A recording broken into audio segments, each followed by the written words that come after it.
তো গাইস কাল থেকে এখনো মানতে পারছি না যে অমিত আর আমাদের মাঝে নেই। তো বন্ধুরা, অমিত ভাই হয়েছে তার মিশনটা কি A to Z অজানা রহস্যজনক তথ্য তোমাদেরকে জানাতে চলেছি এই ভিডিওটির মাধ্যমে। তাই বন্ধুরা, তোমাদেরকে বলছি যে তোমরা প্লিজ দয়া করে এই ভিডিওটি তোমাদের বন্ধুদের কাছে শেয়ার করে দিয়ে তাদেরও জানার সুযোগ করে দাও, এবং কি বন্ধুরা ভিডিওটি প্রথম থেকে শেষ অবধি দেখতে থাকো।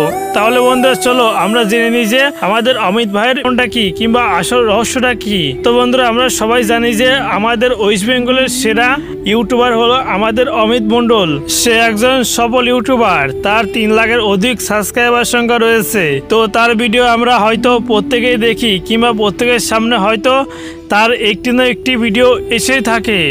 তো বন্ধুরা, যাই হোক, আমাদের অমিত ভাই 14 ফেব্রুয়ারি দিনে হয়েছে।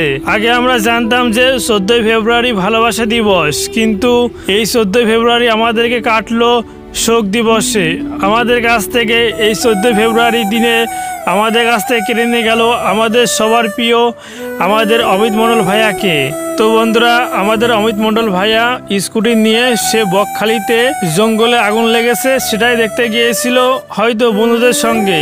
তার ফিরে আসার পথে ভ্যান গাড়ির সঙ্গে যেভাবে হোক ধাক্কা লেগে কারেন্টের খুঁটির সঙ্গে সে গুঁতো খেয়ে তার মাথা এক সাইডে হয়তো ফেটে গিয়েছিল। তো এটাই আমরা শুনতে পেয়েছি সোশ্যাল মিডিয়াতে। তো যাই হোক বন্ধুরা, আমাদের অমিত মণ্ডল এইভাবে হয়। এছাড়া বন্ধুরা, তৎক্ষণাৎ তাকে কলকাতা হাসপাতালে নিয়ে যাওয়া হয়, কিন্তু দুর্ভাগ্যবশত তাকে কলকাতা হাসপাতালে নিয়ে গিয়েও কোনো লাভ হলো না। সে চলে গেল অজানা না ফেরার দেশে।